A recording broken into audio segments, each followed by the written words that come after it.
3기 신도시는 착공을 앞당기고 정비사업은 이주 지원을 통해 착공을 돕겠습니다. 비주택용지의 주택용도 대전환을 확대하고 도심 공공주택 복합사업의 신규 후보지도 발굴하겠습니다. 좋은 입지의 넓은 임대주택은 늘리고 청년들의 입주 여건도 완화하겠습니다. 전월세 안심 신탁 사업을 새롭게 추진하여 전세 사기 가능성을 원천 차단하겠습니다. 확실한 성과를 위해 조직부터 바꾸겠습니다. 안전 어벤져스와 인문학의 날로 비전을 공유하고 역량을 키우는 원팀의 토대를 만들었습니다. 타운홀 미팅과 바른 소리단으로 실무자의 목소리를 의사결정의 중심에 세우고 있습니다. 하반기에는 청년들과 참신한 아이디어를 발굴하고 포상하여 더 적극적인 정책을 만들겠습니다.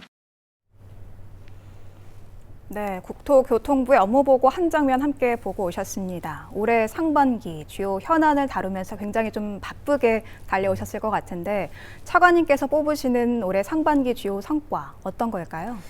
우선은 연초에 발표했던 129 주택 공급 방안에서 이제 태능이라든지 경마장 이런 신규 유휴 부지를 활용하는 방안을 6만 호 정도 발표했던 것이 의미가 있었다고 생각하고 네.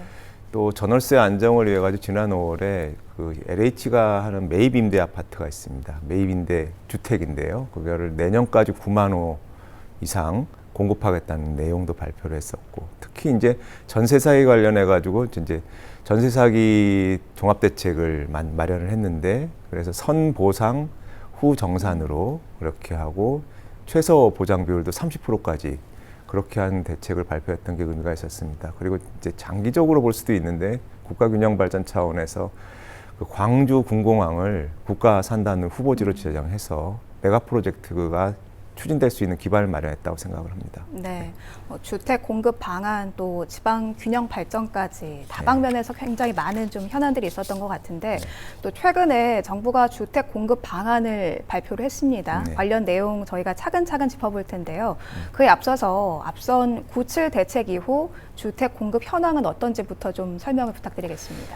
특히 이제 그 공공주택의 공급 물량이 지난 22년, 23년, 24년 많이 줄었었거든요. 네. 그런데 이제 금년에 이제 그 6만 2천 호가 전액 전부 다 착공이 가능할 것으로 보이고 있고, 네. 공공주택 물량이 이제 드디어 이제 올라가는 추세선에 왔다는 말씀을 드릴 수가 있고, 또 과시적으로는 금년 말에 그 3기 신도시 개항부터 이제 입주를 이제 드디어 시작을 합니다. 네. 예, 그렇게 가시화되고 있고, 또 저번 주에 국회에서 공공주택법이라든지 실제 주택 공급을 신속하게 할 수 있는 법안들이 많이 통과가 됐습니다. 네. 그런 게 의미가 있다고 생각합니다. 네. 네.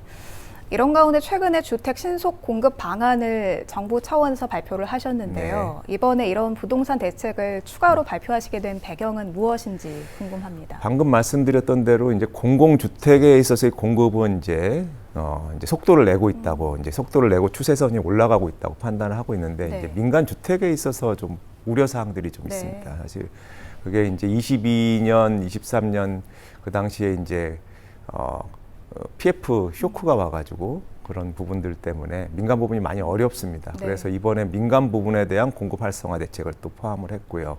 그리고 이제 또 이런 배경이 됐던 건 대통령님께서 이제 타운홀 미팅도 하시고 총리 주재 미팅도 하고, 그러면서 이제 국민들의 의견을 또 반영해서 대책의 필요성이 있었다고 판단을 했습니다. 네. 네.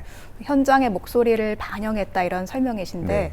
이번 대책을 찬찬히 살펴보면 핵심은 속도인 것 같습니다. 공공택지 조성 기간을 기존보다 절반가량 줄이겠다 이런 내용이 포함이 됐는데 이게 어떻게 가능한 건가요? 그러니까 67개월 정도 소요되는, 최장 67개월 이상 소요되는 기간을 이제 37개월까지 줄이겠다는, 37개월 정도 줄이겠다는 이제 절반 가까이 단축이 네. 되는 건데, 이게 이제 기존에는 이제 인허가 절차라든지 이런 것들을 이제 병렬적으로 했다면은 단계적으로 했다면은 네. 이제 병렬적으로 할 수 있는 여건이 되어 있다, 이런 생각, 이렇게 말씀드릴 수 있고, 네. 특히 이제 보상하고 인허가 절차를 예를 들어서 중앙도시계획위원회 심의 절차라든지 그리고 중앙토지수용위원회 심의 절차를 같이 병행해서 하는, 그럴 수 있는 이제 여건이 됐기 때문에 앞으로는 훨씬 더 빨리 이제 이 기간 단축이 되는 게 일상화될 것이다, 제도화될 것이다. 이번 경우만 되는 게 아니고요. 네. 그게 이제 또 AI화 되면서 이제 이 시스템이 이제 고도화되면서 네. 이렇게 가능해지지 않았을까 생각을 할 수 있습니다. 네. 그런데 속도도 중요하지만 이 물량을 충분히 확보하는 것도 굉장히 관건이 아니겠습니까? 네. 관련해서 수도권 공공택지의 공공분양 추진 일정 또 규모는 어느 정도인지도 설명 부탁드리겠습니다. 우선은 금년 하반기에 이제 1.8만 호를 이제 분양을 이제 하게 되고 내년에 2.7만 호 분양을 하게 됩니다. 이게 이제 다 이제 그 3기 신도시라든지 이제 입지가 좋은 물량이라고 제가 소개드릴 수가 있고 네. 이 2.7만 호 물량은 평소 보통 연평균 1.6만 호인데 2배 이상 내년에 분양이 되게 됩니다. 네. 그래서 좀 말씀드릴 수 있는 거는 이런 효과가 이제 주택에 대한 수요를 이연하는 효과를 발생하고 그것이 이제 주택 공급과 수요를 이제 균형을 맞추는 효과를 발생할 거로 생각을 하고 있고요. 특히 이제 공공 분양 물량 중에서 이제 15% 정도는 그러니까 이제 한 2030년까지 한 2만 5천 호 정도 네. 물량됩니다. 이거는 부담 가능하게 지분 적립형이라든지 수익 공유형으로 해서 초기에 금액을 좀 적게 하더라도 분양을 받을 수 있는 물량들도 이제 청년이라든지 신혼부부 중심으로 공급이 될 거라고 볼 수 있습니다. 네. 또 말씀해 주신 내용 외에도 수도권 공공주택지구 조성 계획도 나왔습니다. 네. 굉장히 좀 관심이 많은 것 같은데 네, 네. 후보지 선정이라든가 공급 물량 관련 계획은 어떻게 됩니까? 그래서 이번에 신규 택지 물량이 이제 저희가 발표한 게 10만 호 이상인데 지금 이번 8.13 방안에서 발표했던 것은 2.7만 호, 네. 남양주를 포함해서 2.7만 호는 실제 입지를 발표했습니다. 나머지 7.3만 호 플러스 알파는 행정 절차가 필요합니다. 예를 들어서 이제 예를 들어서 이제 집원들을 다 확인해가지고 고시를 해야 됩니다. 그렇게 하면서 주민공람을 해야 되는데 그렇게 하려면은 그 집원들을 다 확인한 데 행정적인 네. 절차들이 있어서 그런 부분들에서 좀 늦어지고 있는데 하여튼 뭐 저희가 발표드렸던 대로 9월 말 10월 초에 신규 입지 물량을 발표하려고 있고 네. 하려고 하고 있고 저희가 생각하기에는 이건 서울에 있는 그 GB 물량은 포함되어 있지 않습니다. 네. 그럼에도 불구하고 7.3만 호 이상 신규 택지가 공급이 가능할 것으로 생각하고 있습니다. 네. 이르면 다음 달 말쯤에 좀 윤곽이 드러난다고 볼 수 있을까요? 이제 이 신규 택지 물량은 네. 이제 투기 문제가 있기 때문에 네. 실제 발표되는 것이 이제 9월 말에서 10월 네. 초라고 말씀을 드린 거고요. 윤곽보다는 실제 발표될 때 보시면 좋지 않을까 이런 생각을 합니다. 네, 그럼 발표를 좀 더 기다려 보도록 네. 하겠습니다. 그런가 하면 또 기존에 발표된 부지의 착공 속도도 더 빨라지도록 하겠다 이런 방안도 네. 이번에 나왔습니다. 네, 네. 지난 1월에 발표된 태릉, 경기 과천 등의 부지도 조기 착공할 계획이시죠? 예. 지금 그 이제 129 방안에 발표됐던 좀 서울 지역이고 또 서울에 가까운 또 매력적인 지역이라고들 다들 생각하고 있는데 네. 지금 속도를 내고 있습니다. 그래서 태릉 같은 경우에는 금년 하반기면은 이제 부지조사에 들어갑니다. 태릉 CC 그리고 이제 세계유산평가에서 국내 절차는 이미 거의 네. 다 끝났고 발표가 됐었고요.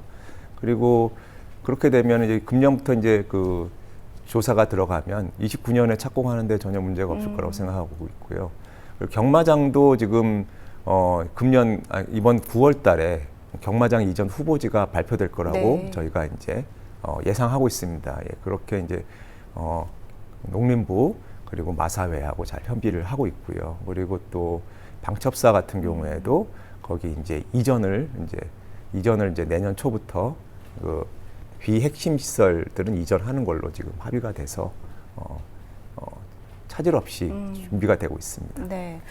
앞서 차관님께서 공공부문의 주택 공급은 어느 정도 일정 수준 이상으로 올라왔다 이런 설명을 해주시기도 했는데 공공의 역할도 중요하지만 민간 부문의 주택 공급을 활성화하는 것도 굉장히 좀 중요하지 않겠습니까? 예, 그렇습니다. 관련해서 뭐 세제라든가 금융 지원이 뒷받침돼야 할 텐데 어떤 방안이 마련되어 있습니까? 그래서 아까 모두에 말씀드렸듯이 그 22년인가 그 레고 사태 그때 PF의 충격이 와서 그 민간 주택 시장의 핵심이 이제 프로젝트 파이낸싱인데 네. 참 어려움이 많았었습니다. 네. 이런 시스템이 한번 망가지고 나면 다시 회복하는데 시간이 많이 걸리거든요. 근데 이번에 이제 금융위하고 잘 협의가 돼서 프로젝트 파이낸싱을 하면서 자금을 잘 조달할 수 있도록 뭐 브릿지론이라든지 이런 것들을 새로 앵커리지로 네. 만들고, 그리고 재정에서 또 일부 보조해 줄 수 있는 또 그런 시스템도 만들었습니다. 이렇게 한 것이 이제 민간 부분에 주택 사업자들에게서는 큰 호응을 얻고 있다는 말씀 드리고요. 그런 것이 이제 또 아파트 사업에서는 또 의미가 있다고 생각을 하고, 또 하나는 이제 일반 주택 사업입니다. 일반 주택은 예를 들어서 이제 오피스텔, 도시형 생활주택, 이런 이제 도심 내에 직주 근접형으로 들어갈 수 있는 주택인데, 이런 부분들에 대해서도 저희가 규제 하나를 많이 했습니다. 그래서 주택수에서 세제 특례를 제외해주는 특례를 준다든지, 그리고 이제 LTV가 이제 주택담보대출인데 0%였는데 이제 이 일반 주택에 대해서는 60%까지 확대하는 걸로 또 금융위하고 또 협의가 돼서 발표가 됐습니다. 네, 말씀해주신 맥락에서 조금 더 여쭙고 싶은데요. 현장에서 더 체감할 수 있는 주요 규제 개선 과제들은 어떤 게 있을까요? 그래서 저희가 말씀드리면 현장에 이제 특히 민간 부분이 이런 얘기를 합니다. 민간 네. 부분의 주택이 80%다. 공공주택은 20%고. 그래서 사실은 민간 부분의 주택을 활성화시키려고 노력을 했고, 그 부분에 대해서 단체들, 주택건설협회라든지 주택건설 사업자들, 그리고 이제 민간 주택 판매업자들이라고 해가지고 20호 미만 네. 사업자들까지 모두 의견 수렴을 다 했습니다. 그리고 이제 특히 이제 정비사업 같은 경우에 많이 관심들이 있지 않습니까? 특히 재개발, 재건축 관련해서. 그렇죠. 그래서 이제 재개발 사업 같은 경우에는 동의율을 재건축처럼 또 같이 완화해주고, 그리고 또 이제 분쟁도 많이 발생합니다. 네. 공사비 때문에 조합하고 분쟁도 많이 생기기 때문에, 그래서 이제 국토부의 중재위원회도 설치를 해서 실질적으로 저희가 이제 분쟁도 중재해 주려고 하고 있습니다. 그리고 이제 일반 주택 같은 경우에는 30년 가까이 고치지 않았던 제도인데, 다세대 다가구 같은 경우에 이제 660이거든요. 연면적 제한이. 그걸 1000제곱 이상으로 제한을 풀었습니다. 사실 더 풀고 싶은데 뭐 주거 환경 때문에 걱정들 하시는데요. 사실은 건축가의 의견들을 많이 들었습니다. 네. 그렇게 되면 실제 아파트 수준의 주택 공급도 주거 품질을 제공할 수 있는 그런 일반 주택들도 공급될 수 있을 거라고 생각하고 있습니다. 네. 네. 여러 규제라든가 행정 절차 개선 그리고 완화를 통해서 속도감 있는 주택 공급에 힘을 쏟겠다, 이런 설명이신데, 네. 사실 주택 공급에 아무리 속도감 있게 추진을 해도 시간이 걸리는 만큼 전월세 시장에서 어려움 겪는 국민분들은 여러 가지 불안이 크실 겁니다. 이분들의 주거비 부담을 줄이기 위한 지원도 중요할 것 같은데, 관련해서 어떤 방안 있으신지요? 주거비 부담, 저희가 이제 전월세 시장에 대한 불안은 역시 입주 물량 부족. 그러니까 얼마 전에도 이제 이번 달에 이제 서초구의 방배지구하고 한 2,000세대, 3,000세대 입주 물량들이 늘었습니다. 네. 그랬더니 전세 가격이 안정화되는 걸 보고 있거든요. 그래서 저희가 이제 입주 물량을 그래서 이제 공급이 중요하다, 이렇게 생각을 하고 있고, 근데 공급이 되게 중요한데, 그러면 공급하는 데는 또 한 2, 3년 또 시차가 생기지 않습니까? 그렇죠. 2, 3년에서. 그렇기 때문에 저희가 아까 말씀드렸던 대로 LH 메인 물량을 금년에 4.6만 호, 내년에 4.4만 호에서 이제 거의 9만 호 이상 저희가 재정을 투입해가지고 무한정 사겠다고까지 발표를 했었습니다. 네. 그렇게 해가지고 메인 물량을 이제 전월세 시장에다가 이제 제공하는 걸로 생각하고 있고, 또 그러면서도 이제 이 유동성이 많이 풀려가지고 전세 월세값이 많이 올라갔습니다. 네. 그래서 이제 청년, 그리고 신혼부부, 그리고 취약계층에 대한 월세 지원 같은 거, 전월세 지원, 재정적 지원, 이런 것들도 필요하다고 생각하고 있고, 그런 것들도 추가로 하고 있습니다. 네. 지금 말씀해 주셔서 이어서 좀 여쭙고 싶은데, 신혼부부, 청년들, 주거 불안에 대한 우려도 좀 크고, 예. 현장의 목소리도 많이 들으셨을 것 같은데요. 이들을 위해서 주거 사다리를 좀 더 튼튼하게 하는 방안들, 어떤 것들 계획하고 계신지요? 이제 그게 이제 분양주택하고 이제 임대주택이 있는데요. 네. 이제 공공에서 좀 공급하는 이제 분양주택 중에서도 사실 분양주택들도 비싸지 않습니까? 네. 그래서 아까 말씀드렸던 대로 지분 적립형이라든지 지분 적립형이라든지 수익 공유형 그런 주택들을 이제 그 공공택지 중에서도 공공택지 중에서도 이제 입지가 좋은데 네. 뭐 입지가 좋은데 청년들을 위한 분양주택을 그런 방식으로 또 공급하려고 아까 말씀드렸던 대로 30년까지 25,000원 이상 공급하겠다는 말씀을 드렸고요. 그리고 임대주택도 품질이 예전에 닭장이냐 뭐 이런 얘기 하는데 너무 좁아서요. 예, 그래서 이 품질도 뭐 얼마 전에 총리님도 저희 계양에 갔다 네. 오셨는데요. 갔다 오셨는데 중산층 수준의 품질이 제공될 수 있는 주택을 이제 임대주택으로 제공하려고 하고 있고 또 이제 신혼부부라든지 다자녀 가구에 대해서는 또 특별히 더 출산이라든지 이런 경우에 이제 혜택을 더 드리는 그런 방향으로 보편형 공공임대주택이라고 우선은 주택이라고 얘기하고 있는데 그런 주택들도 지금 공급하겠다는 발표를 했습니다. 네. 마지막으로 총론이라고 볼 수 있을 것 같은데 우리 국민들이 좀 주거 안정을 더 체감할 수 있도록 이런 방향에 맞춰서 여러 대책을 추진하고 계실 것 같습니다. 네. 하반기에 국토교통부의 중점 추진 과제는 무엇인지요? 방금 말씀드렸던 대로 이제 장기적으로 안정적으로 주거할 수 있는 품질 좋은 임대 아파트를 제공하는 거 그리고 또 주거 사다리 역할을 하면서 또 이 지분 적립형이라든지 이렇게 그런 수익 공유형이라든지 부담 가능한 공공 분양 주택도 이제 제공해야 되는데 저희가 지금 물론 이제 8.13 방안을 차질 없이 추진한 것도 네. 중요하지만은 이제 이 청년들을 위해서는 이제 작은 주택들, 작은 유형, 그러니까 소규모 장기 임대 주택들도 좀 활성화해야겠다 이런 생각을 하고 있고요.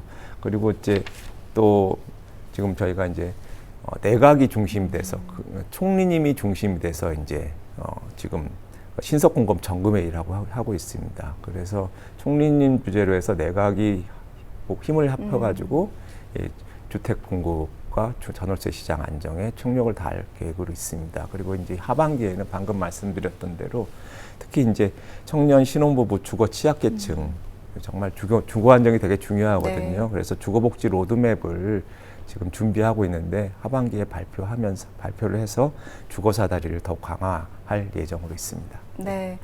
신속하고 또 충분한 주택 공급 앞으로 추진하시는 거 응원하면서 지켜보도록 하겠습니다. 네, 지금까지 김희탁 국토교통부 제1차관과 이야기 나눠봤습니다. 오늘 말씀 잘 들었습니다. 네, 고맙습니다.